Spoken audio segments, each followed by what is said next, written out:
근데 일전에 하신 말씀을 보면 패권에 질렸다. 패권은 안 된다. 그러면서 이제 반문재인 연대 이런 부분을 많이 강조를 하셨어요. 패권에 질렸다고 하셨는데 조금 사례를 들어주실 수 있나요?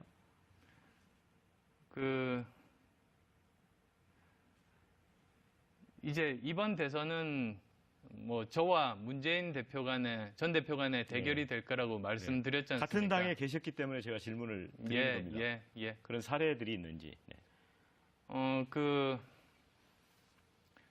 우리나라는 5천만 명 사는 나라입니다. 네. 그리고 정말로 놀랍게도 모든 분야의 전문가들이 세계적인 수준의 전문가들이 많습니다. 네.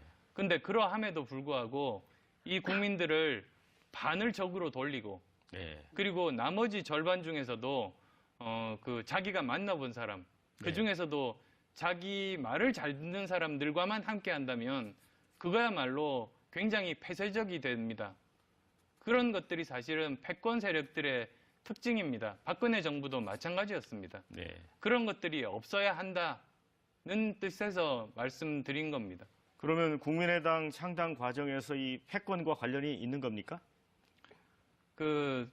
처음 국민의당 창당했을 때 모든 것은 다 이제 혁신해야 한다는 주장에서 시작됐습니다. 네. 그 당시에 새정치민주연합이 혁신하지 않으면 미래가 없다. 네. 절박감을 통해서 했지만 받아들여지지 않았습니다. 네. 그래서 나온 겁니다. 1대1 토론 적극 환영한다. 하지만 홍준표가 너한테 해도 너도 받을 거지? 하나 더 던져라.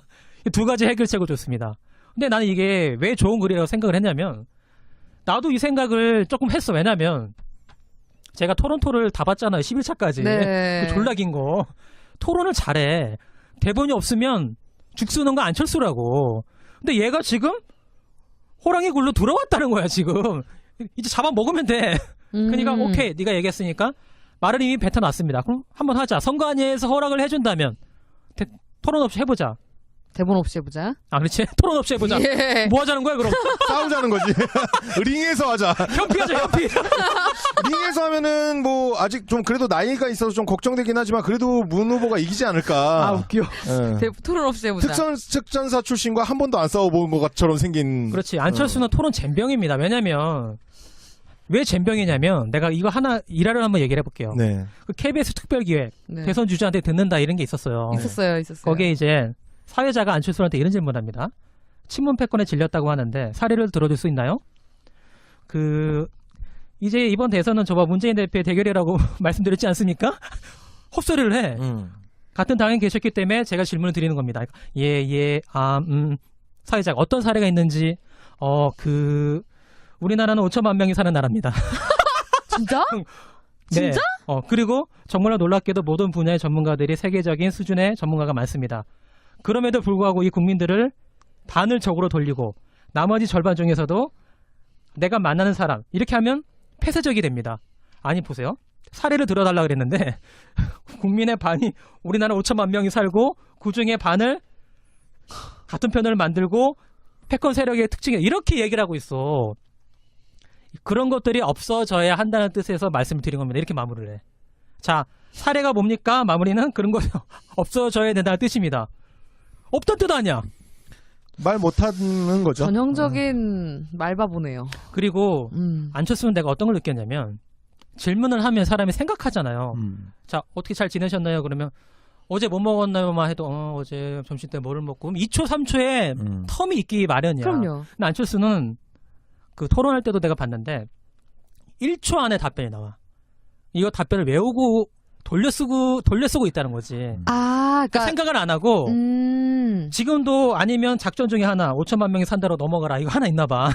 그러니까 바로바로 나오고 단호하게 대처하겠습니다. 그렇지. 좌가 우와 지금 오바마 패러디한 거 있잖아요. 얘는 오마주 이렇게 얘기하던데 뭐 좌와 우의 대결이 아닙니다. 위와 아래 대결이 아닙니다.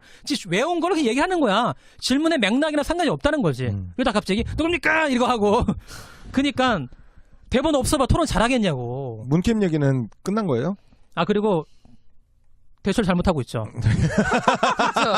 그러니까 제가 이분이 했던 얘기도 포함이 된 건데 지금 안철수도 이런 인터뷰를 하거든요. 40석으로 정권을 잡으면 할 수 있겠냐. 안철수가 이런 얘기를 합니다. 민주당도 120석밖에 안 된다. 그 전에 새누리당도 그보다 더했지만 150석 있었지만 뭘 박근혜가 잘했냐. 어떻게 됐느냐. 근데 얘 딱 들으면 그럴듯해 보여. 근데 말도 안 되는 소리죠. 아무리 그래도 40석이랑 120석은 3배야. 그럼. 그러니까 이걸 말도 안 되는 거를 그럴듯하게 들리는 것처럼 포장을 하지만 이걸 갖고 돌아가야 되지. 40석으로 뭘 할 수 있겠냐. 120석은 3분의 1이 넘는다. 우리가 좀만 협치를 해도 되지만 40석은 갇힌다. 누구의 편도 못 들어주다가 자고 오면 하다 망할 것이다. 이걸 또 강조하면 되는 거지. 그러니까 지금 물타기를 하고 있고 또 지금 국민의당에서 이렇게 했잖아요. 호남 이중대하니까 우리는 호남 1중대입니다. 이렇게 또 얘기를 하고 있는데 이것도 너무 웃기잖아. 그러니까 더민주 캠프에서는 큰 형님 전략으로 가는 건데 국민의당이랑 협치할 수 있다가 아니고 국민의당도 받아들일 수 있습니다로 워딩을 가는 게 좋지 않느냐. 그러면 이게 형님, 큰 형님 아우라가 풍기면서 받아들인다는 뉘앙스는 40석, 120석을 자연스럽게 간접적으로 짚고 갈 수 있다. 나를 문캠프에 데려가요. 아니야, 문캠 오늘 발표했는데 잘했더만. 문재인 후보가 발표를 벌써 했는데. 잘했어? 네, 벌써 잘하고 있으니까 널 데려갈 필요는 별로 없을 것 같아요. 넌 우리한테 필요하니까. 그렇죠. 연대는 아니다. 받아들인다. 이게 중요합니다. 디테일이 중요합니다.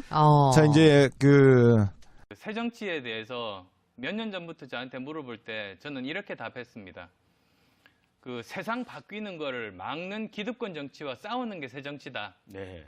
그리고 사욕 채우는 그 기득권 정치와 싸우는 거라고 네. 제가 이야기를 했습니다. 근데 그걸 또 모호하다고 이제 반응이 와서 네. 저는 한동안 더 쉽게 설명하려고 노력을 많이 했는데 네. 나중에 알고 보니까 이게 기득권 정치의 논리였던 겁니다. 네. 기득권이 뭡니까? 기득권은 지금 이 세상에 안 바뀌는 게 좋은 게 기득권입니다.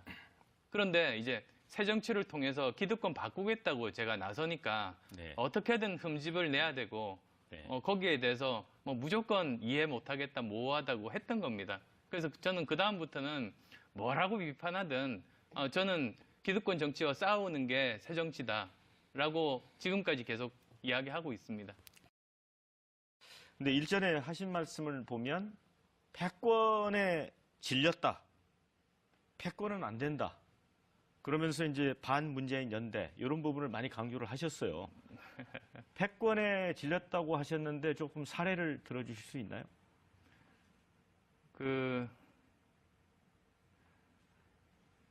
이제 이번 대선은 뭐 저와 문재인 대표 간의 전 대표 간의 대결이 될 거라고 말씀드렸지 않습니까? 같은 당에 계셨기 때문에 제가 질문을 드리는 겁니다. 예. 그런 사례들이 있는지. 네.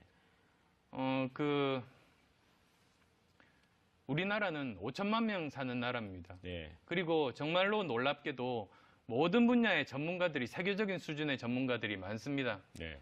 근데 그러함에도 불구하고 이 국민들을 반을 적으로 돌리고 네. 그리고 나머지 절반 중에서도 자기가 만나본 사람 그 중에서도 자기 말을 잘 듣는 사람들과만 함께 한다면 그거야말로 굉장히 폐쇄적이 됩니다. 그런 것들이 사실은 패권 세력들의 특징입니다. 박근혜 정부도 마찬가지였습니다. 네. 그런 것들이 없어야 한다는 뜻에서 말씀드린 겁니다. 그러면 국민의당 창당 과정에서 이 패권과 관련이 있는 겁니까? 처음 국민의당 창당했을 때 모든 것은 다 이제 혁신해야 한다는 주장에서 시작됐습니다. 네. 그 당시에 새정치민주연합이 혁신하지 않으면 미래가 없다. 네. 절박감을 통해서 했지만 받아들여지지 않았습니다. 네. 그래서 나온 겁니다. 1대1 토론 적극 환영한다. 하지만 홍준표가 너한테 해도 너도 받을 거지? 하나 더 던져라. 이 두 가지 해결책을 줬습니다. 근데 나는 이게 왜 좋은 글이라고 생각을 했냐면 나도 이 생각을 조금 했어. 왜냐면 제가 토론토를 다 봤잖아요. 11차까지. 네. 그 졸라 긴 거. 토론을 잘해. 대본이 없으면 죽 쓰는 거 안철수라고. 근데 얘가 지금 호랑이 굴로 들어왔다는 거야, 지금.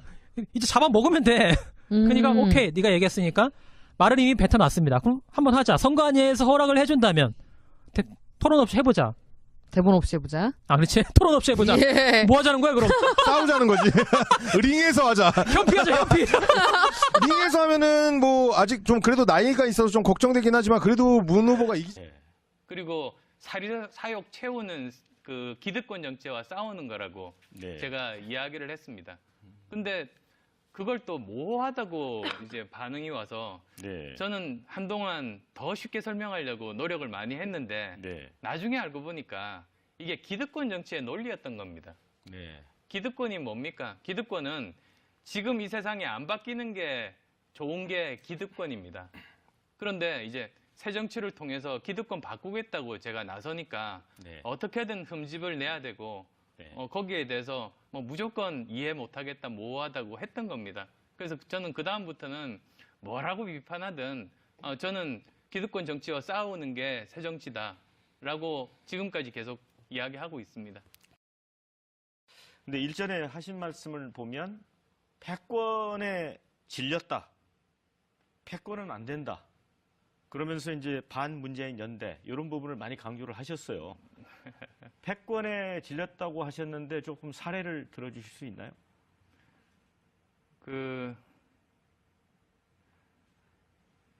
이제 이번 대선은 뭐 저와 문재인 대표 간의 전 대표 간의 대결이 될 거라고 말씀드렸지 않습니까? 같은 당에 계셨기 때문에 제가 질문을 드리는 겁니다. 예. 그런 사례들이 있는지. 네. 우리나라는 5천만 명 사는 나라입니다. 네. 그리고 정말로 놀랍게도 모든 분야의 전문가들이 세계적인 수준의 전문가들이 많습니다. 된 건데 지금 안철수도 이런 인터뷰를 하거든요. 40석으로 정권을 잡으면 할 수 있겠냐. 안철수가 이런 얘기를 합니다. 민주당도 120석밖에 안 된다. 그 전에 새누리당도 그보다 더했지만 150석 있었지만 뭘 박근혜가 잘했냐. 어떻게 됐느냐. 근데 얘 딱 들으면 그럴듯해 보여. 근데 말도 안 되는 소리죠. 아무리 그래도 40석이랑 120석은 3배야. 그럼. 그러니까 이걸 말도 안 되는 거를 그럴듯하게 들리는 것처럼 포장을 하지만 이걸 갖고 돌아가야 되지. 40석으로 뭘 할 수 있겠냐. 120석은 3분의 1이 넘는다. 우리가 좀만 협치를 해도 되지만 40석은 갇힌다. 누구의 편도 못 들어주다가 자고 오면 하다 망할 것이다. 이걸 또 강조하면 되는 거지. 그러니까 지금 물타기를 하고 있고 또 지금 국민의당에서 이렇게 했잖아요. 호남 이중대 하니까 우리는 호남 일중대입니다. 이렇게 또 얘기를 하고 있는데 이것도 너무 웃기잖아. 그러니까 더민주 캠프에서는 큰 형님 전략으로 가는 건데 국민의당이랑 협치할 수 있다가 아니고 국민의당도 받아들일 수 있습니다로 워딩을 가는 게 좋지 않느냐. 그러면 이게 큰 형님 아우라가 풍기면서 받아들인다는 뉘앙스는 40석, 120석을 자연스럽게 간접적으로 짚고 갈 수 있다. 나를 문캠프에 데려가요. 아니야, 문캠 오늘 발표했는데 잘했더만. 문재인 후보가 발표를 벌써 했는데. 잘했어? 네, 벌써 잘하고 있으니까 널 데려갈 필요는 별로 없을 것 같아요. 넌 우리한테 필요하니까. 그렇죠. 연대는 아니다. 받아들인다. 이게 중요합니다. 디테일이 중요합니다.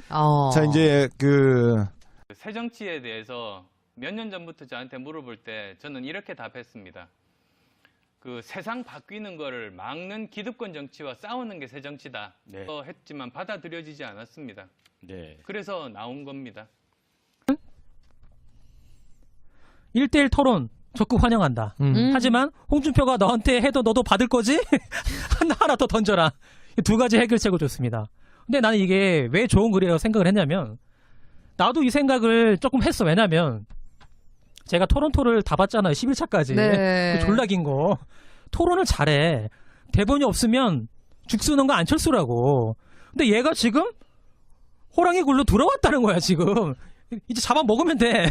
그러니까 오케이, 네가 얘기했으니까 말을 이미 뱉어놨습니다. 그럼 한번 하자. 선관위에서 허락을 해준다면 토론 없이 해보자. 대본 없이 해보자. 아, 그렇지. 토론 없이 해보자. 예. 뭐 하자는 거야, 그럼? 싸우자는 거지.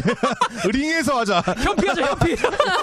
링에서 하면은 뭐 아직 좀 그래도 나이가 있어서 좀 걱정되긴 하지만 그래도 문 후보가 이기지 않을까. 아, 웃겨. 예. 토론 없이 해보자.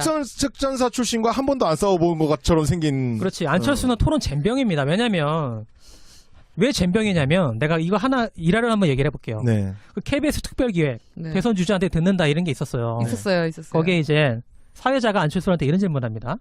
친문 패권에 질렸다고 하는데 사례를 들어줄 수 있나요? 이제 이번 대선은 저와 문재인 대표의 대결이라고 말씀드렸지 않습니까? 헛소리를 해. 같은 당에 계셨기 때문에 제가 질문을 드리는 겁니다. 사회자가 어떤 사례가 있는지 우리나라는 5천만 명이 사는 나라입니다. 진짜? 네. 진짜? 그리고 정말로 근데 일전에 하신 말씀을 보면 패권에 질렸다. 패권은 안 된다. 그러면서 이제 반문재인 연대 이런 부분을 많이 강조를 하셨어요.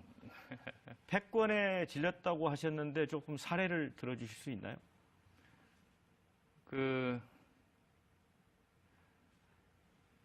이제 이번 대선은 뭐 저와 문재인 전 대표 간의 대결이 될 거라고 말씀드렸지 않습니까? 같은 당에 계셨기 때문에 제가 질문을 드리는 겁니다. 예. 그런 사례들이 있는지. 네. 우리나라는 5천만 명 사는 나라입니다. 네. 그리고 정말로 놀랍게도 모든 분야의 전문가들이 세계적인 수준의 전문가들이 많습니다. 네. 근데 그러함에도 불구하고 이 국민들을 반을 적으로 돌리고 네. 그리고 나머지 절반 중에서도 자기가 만나본 사람 그 중에서도 자기 말을 잘 듣는 사람들과만 함께 한다면 그거야말로 굉장히 폐쇄적이 됩니다. 그런 것들이 사실은 패권 세력들의 특징입니다. 박근혜 정부도 마찬가지였습니다. 네. 그런 것들이 없어야 한다는 뜻에서 말씀드린 겁니다. 그러면 국민의당 창당 과정에서 이 패권과 관련이 있는 겁니까?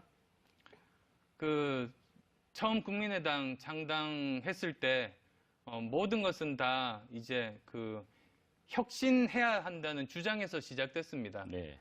그 당시에 새정치민주연합이 혁신하지 않으면 미래가 없다. 네. 절박감을 통해서 놀랍게도 모든 분야의 전문가들이 세계적인 수준의 전문가가 많습니다.